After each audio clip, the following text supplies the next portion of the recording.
Shalom, salam sejahtera bagi kita semua. Saat ini saya akan membawakan renungan berjudul Saat Teduh Pribadi.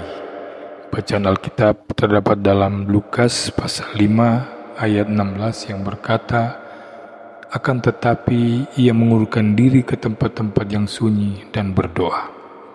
Saudara-saudara yang Kristus kasihi, salah satu hal penting dalam hidup kerohanian kita adalah saat teduh pribadi dengan Tuhan, yaitu ketika sejenak kita undur diri dari segala kesibukan, lalu secara khusus dan khusyuk berdiam diri, tenang, berdoa, merenungkan firman Tuhan, baik yang kita baca maupun yang kita dengarkan lewat nyanyian.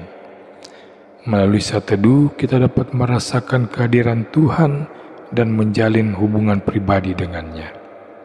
Tuhan Yesus juga bersaat teduh.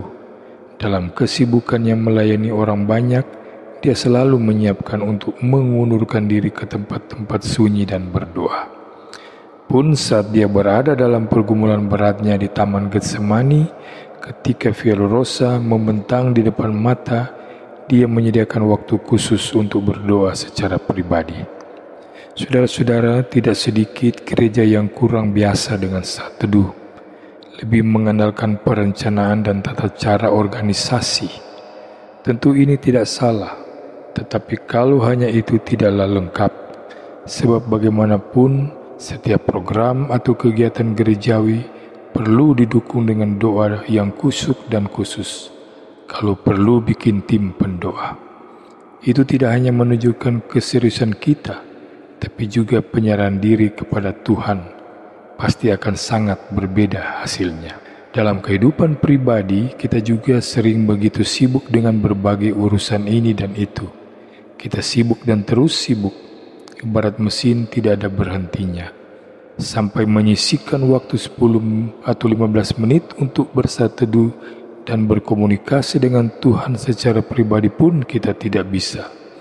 Lalu ketika masalah bertubi-tubi menerpa, kita kebingungan dan kita protes menyalahkan Tuhan. Kenapa Engkau membiarkan ini terjadi? Padahal kita yang salah, kita yang menjauh dari Tuhan. Saudara-saudara, ada seorang pertapa yang hendak mengajar tentang makna kebijaksanaan kepada muridnya. Dia berkata, kebijaksanaan tidak untuk diteorikan, tetapi dipraktikkan. Lihatlah bagaimana petani yang tinggal di dekat padepokan kita hidup dari hari ke hari. Darinya kamu dapat belajar makna kebijaksanaan. Sang murid lalu tinggal di rumah petani itu. Ia mengamati bagaimana sang petani hidup dari hari ke hari. Pagi-pagi buta bangun tidur sebelum melakukan apa-apa, petani itu bertelut dan berdoa. Ia begitu khusyuk dan menikmati waktu teduhnya.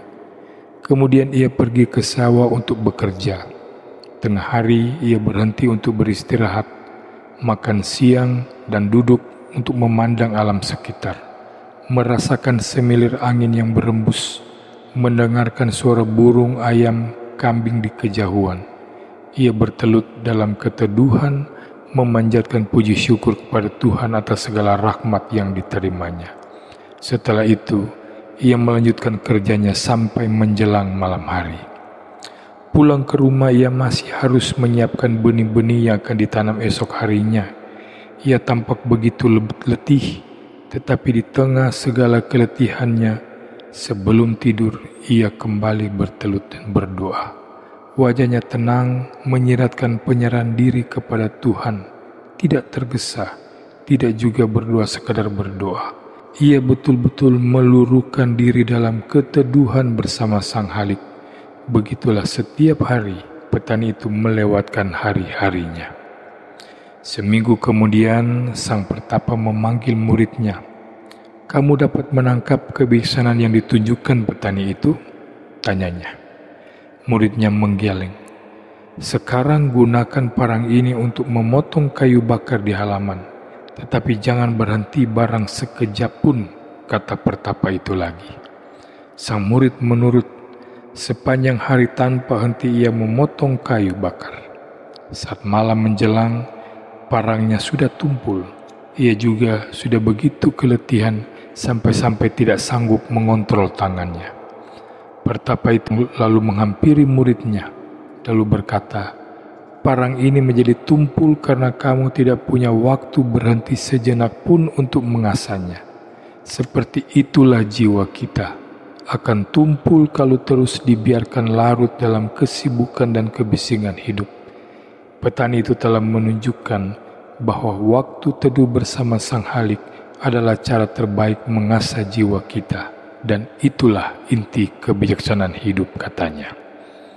Pesan moral cerita ini, di tengah segala kesibukan dan aktivitas rutin sehari-hari, betapa pentingnya kita menyisihkan waktu untuk bersat teduh secara pribadi bersama Tuhan.